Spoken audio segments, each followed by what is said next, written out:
My friends, every human being carries invisible scars. Some we inherit from history, some from society, and some from the very people who raised us. Among these, the most profound and often unspoken is what many psychologists call the father wound. It is not simply about whether your father was present or absent, loving or cruel, silent or harsh. It is about the imprint he left on your identity, your self-worth, and your relationship with authority, discipline, and love. You see, the father represents more than a man. He symbolizes structure, protection, affirmation, and strength. When that presence is damaged, missing, or distorted, the wound remains in the psyche. And unless we confront it, it shapes our entire lives, how we love, how we lead, how we trust, and even how we see ourselves. To be free, to live authentically, you must recognize, understand, and heal this wound. Let us explore how, ChatGPT said, the relationship with the father, whether through presence, absence, or distortion, becomes one of the deepest imprints on the human psyche. As children, we do not see our parents simply as people, we see them as gods. They are our first experience of authority, our first mirror of value, and our first introduction to love or rejection. When the father fails to affirm, protect, or guide, the child does not think, "My father is weak or incapable." Instead, the child thinks, "I am not enough." This mistaken conclusion becomes the seed of the father wound, and it grows into a silent force, shaping identity long into adulthood. When the father is absent, the child learns that love is unreliable, that strength cannot be trusted. This absence does not always mean physical absence. It can be emotional distance, coldness, or lack of acknowledgement. The child looks for validation in the father's eyes, but sees only indifference or disapproval. That moment of unmet need turns into a lifelong question, "Am I worthy?" And that question, left unanswered, infiltrates relationships, careers, and even self-perception. On the other hand, when the father is overly harsh, critical, or controlling, the wound takes another form. The child grows up not with a void but with a voice that criticizes, belittles, and demands impossible perfection. This inner voice becomes the adult's inner critic. Every failure, no matter how small, is amplified. Every success feels insufficient. The father wound in this case is not silence, but a roar that never ceases, echoing in the mind of the grown child. Identity shaped by this wound is often fragile. Some overcompensate, striving endlessly for achievements, money, or recognition, hoping unconsciously to earn the father's approval that was never given. Others withdraw, doubting themselves so deeply that they avoid risks or opportunities, fearing failure because they have internalized the belief that they are already failures. In both cases, the wound dictates identity. One person becomes the eternal overachiever, the other the eternal doubter. Even relationships are colored by this wound.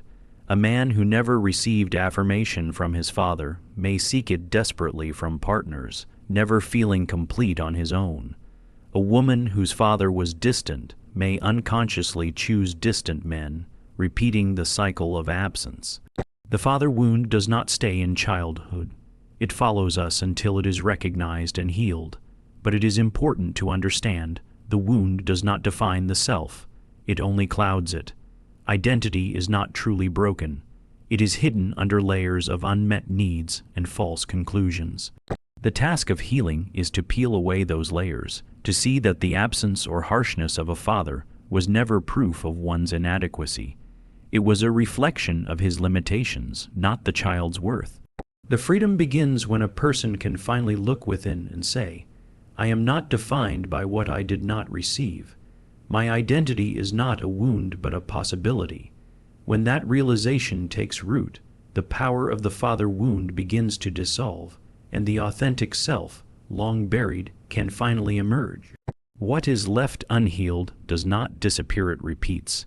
The father wound, if ignored, becomes like a script written deep into the unconscious mind, and without awareness, we act out this script in our own lives, often without even realizing it. Human beings learn patterns of love, trust, and authority through their earliest experiences, and when those experiences are broken or incomplete, they set the stage for repetition. Unless we confront and heal them, the same dynamics we suffered as children resurface in our adult relationships, our parenting, and even our sense of self. Take, for example, a boy who grows up with an absent father. As a child, he interprets this absence as rejection. If my father doesn't stay, perhaps I am not worthy of being loved. As an adult, he may unconsciously choose partners who are emotionally unavailable, repeating the cycle of absence. Or he may become the very thing he hated most, abandoning his own family when life becomes difficult, not because he wants to hurt them, but because the pattern of absence has been etched so deeply into his unconscious that it feels like a natural path. Similarly, a girl who grows up with a critical, controlling father may develop a deep internal critic of her own. She may seek partners who echo that same harshness, mistaking criticism for love because it feels familiar. Or she may become overly controlling herself, projecting the same rigidity she once despised. The wound, when unexamined, is not simply a memory. It becomes a cycle, passed down like an inheritance. This is why unhealed father wounds often become generational. Sons become fathers who repeat the same silence or aggression they resented. Daughters become mothers who unconsciously accept or enable partners that reflect their father's flaws. Without awareness, children are raised in the same emotional climate their parents endured, and so the wound continues from one generation to the next, unchanged and unhealed. But repetition does not only manifest in family, it appears in careers and friendships as well. A person who never received affirmation from their father may constantly seek validation from bosses or authority figures, working themselves into exhaustion but never feeling satisfied. Another may sabotage opportunities because success feels undeserved, echoing the belief instilled in childhood, "I am not enough." The wound shapes not just what we accept from others, but what we believe we deserve from life itself. The tragedy is that many people believe these cycles are fate, when in truth, they are unhealed wounds directing behavior from the shadows. The good news is that once we recognize the pattern, we are no longer bound by it. Healing breaks the cycle by bringing the unconscious into the light. It allows us to stop repeating what was done to us and to consciously choose something different. True freedom comes when we can say, "The wound stops with me." When we refuse to hand down to others the same pain we received, the cycle is broken. What was once a legacy of absence, criticism, or rejection can be transformed into a new legacy of presence, affirmation, and love. Healing, then, is not only for ourselves. It is an act of liberation for all who come after us.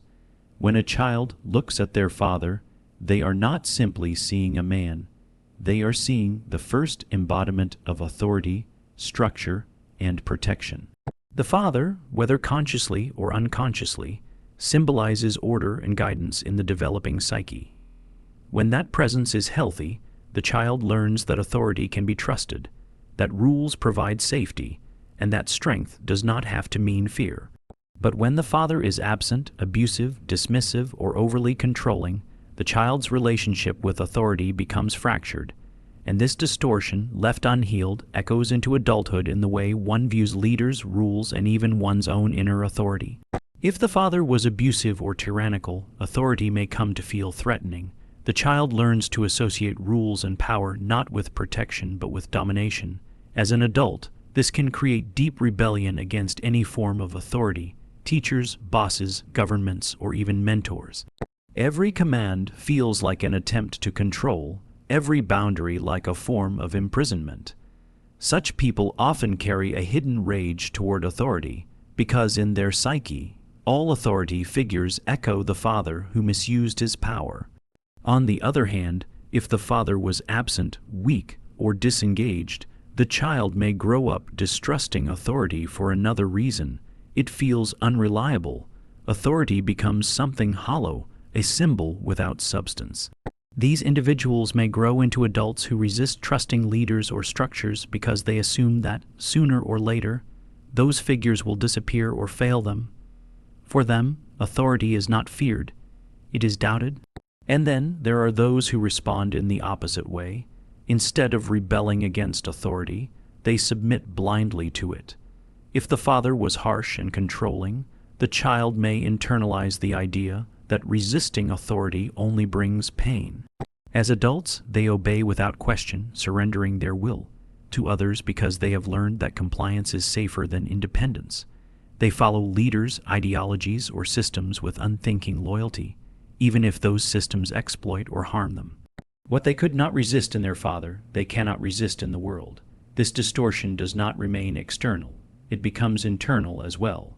The father's role as authority figure also influences how one develops an inner voice of authority. A nurturing father instills a sense of inner strength, teaching the child to discipline themselves with fairness. A critical or absent father, however, leaves the child with either a harsh inner critic or no inner guidance at all.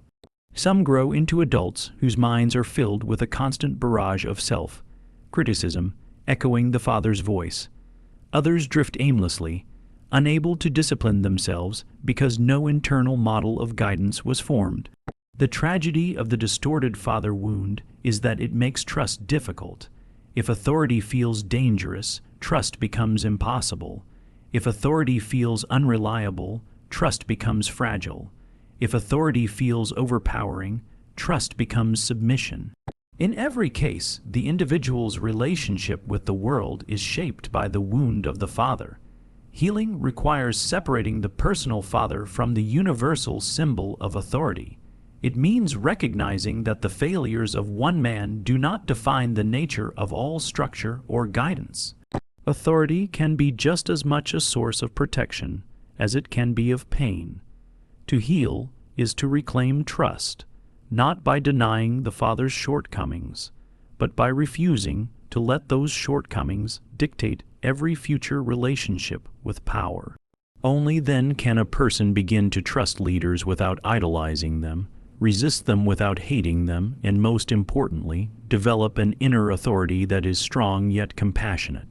Emotional intimacy is one of the deepest needs of the human spirit, yet for those carrying the father wound, it often becomes one of the hardest to fulfill. A father's role is not only to protect and guide, but also to affirm a child's worth through presence, affection, and emotional availability. When this is missing, whether through absence, criticism, or emotional coldness, the child grows up with an inner void.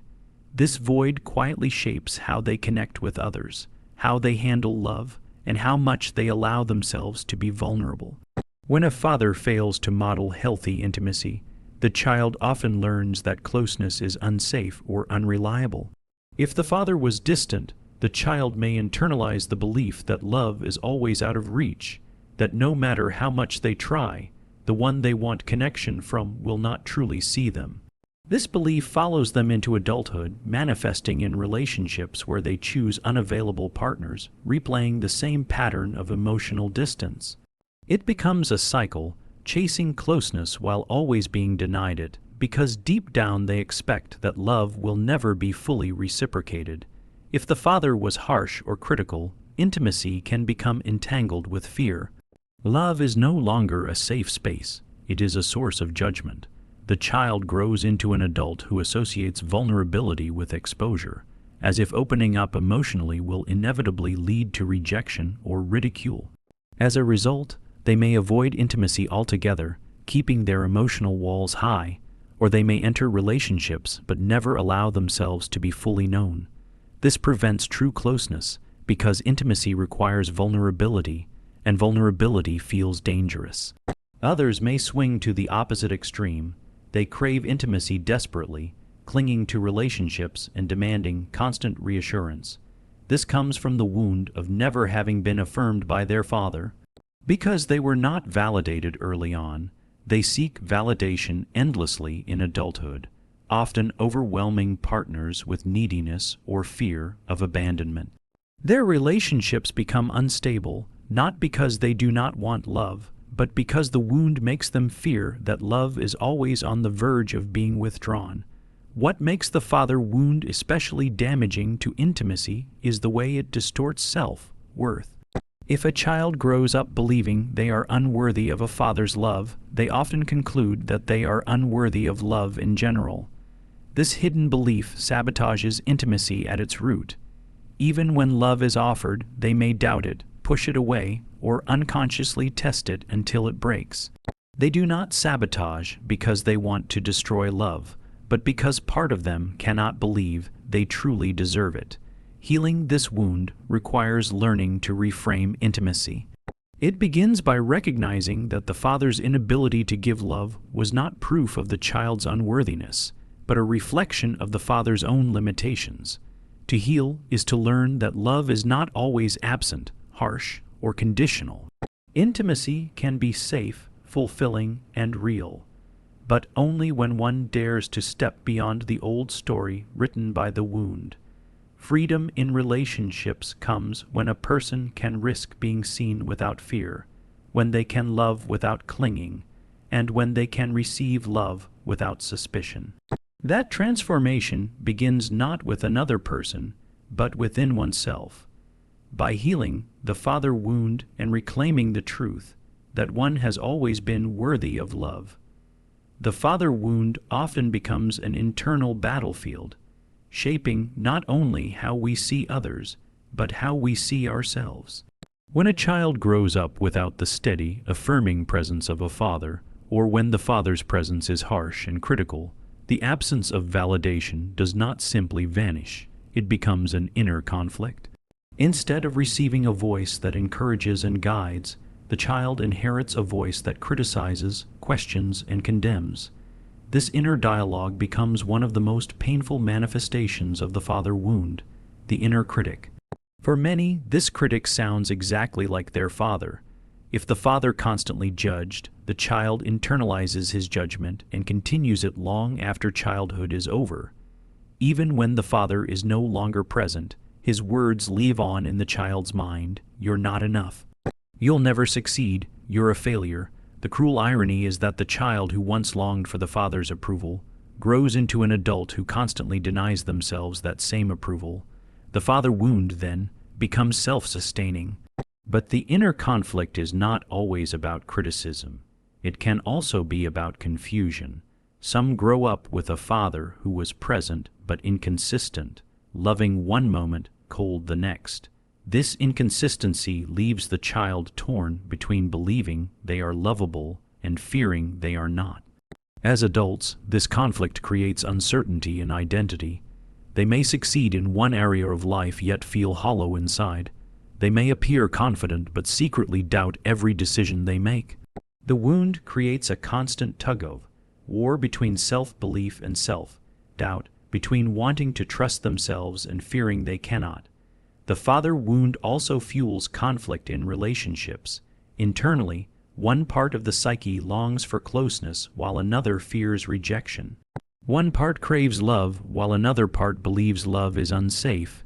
This tension often causes self-sabotage, pushing partners away when they get too close, clinging when they pull away, or oscillating between both extremes. The result is a cycle of instability, not because the person is incapable of love, but because the wound has programmed them to associate intimacy with pain. In the deepest sense, the father wound fragments the self. The child who once needed affirmation becomes divided. One self that strives for approval and another that despises the striving. One self that longs for freedom and another that fears punishment. This fragmentation makes it difficult to feel whole. Many spend their lives trying to silence the inner critic with achievements, relationships, or distractions, but nothing seems to resolve the war inside. Healing this conflict begins with recognition. The inner critic must be seen for what it is, not the truth, but an echo of the father's limitations. It requires separating one's true voice from the inherited voice of judgment. By cultivating self-compassion, An individual can slowly learn to replace the harsh inner father with a kinder, wiser inner authority. True freedom comes when the inner conflict is resolved, when the voice inside no longer wounds but guides. To heal the father wound is to reclaim peace within oneself, to transform the inner battlefield into a sanctuary. Only then can the self be whole, and only then can life be lived without the constant war of inherited judgment. The greatest mistake people make with the father wound is believing that silence will heal it. They tell themselves, the past is over, I don't need to think about it anymore.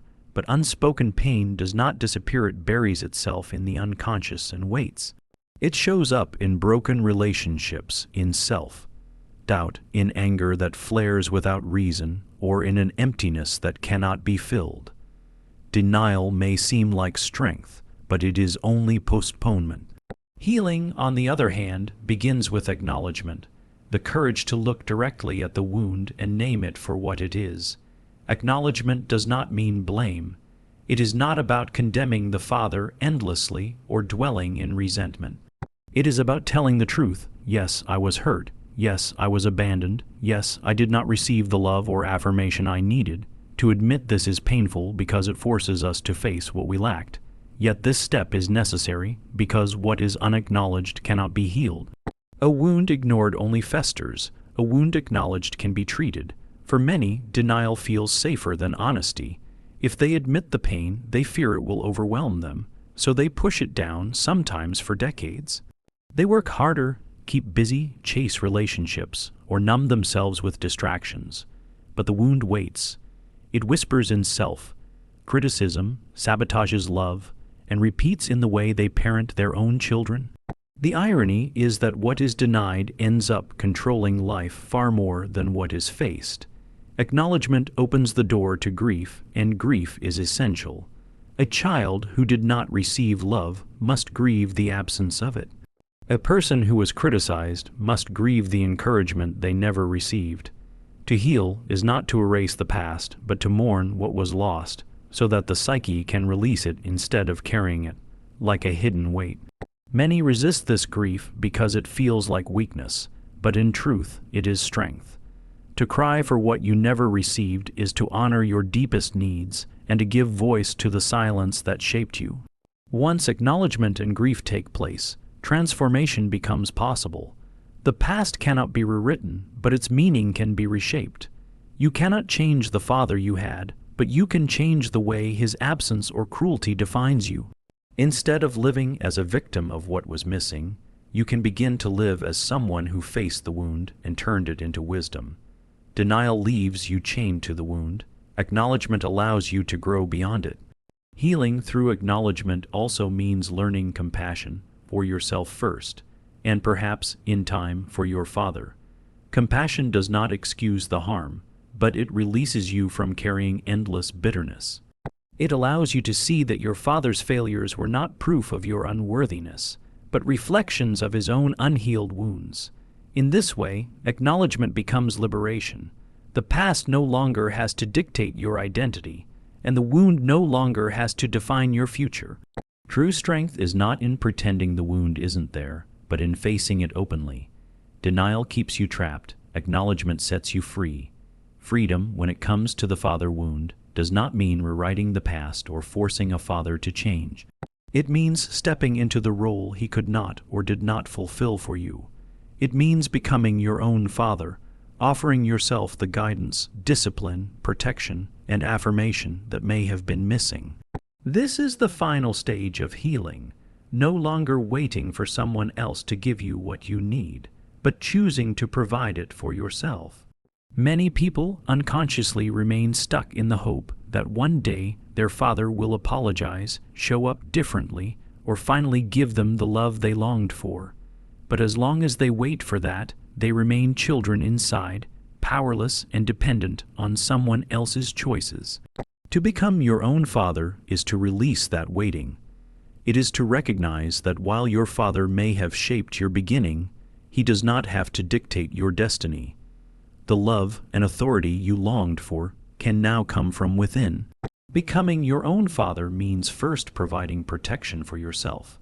If your father did not make you feel safe, You now take responsibility for creating safety in your life, by setting boundaries, by choosing relationships that respect you, by standing up for your needs.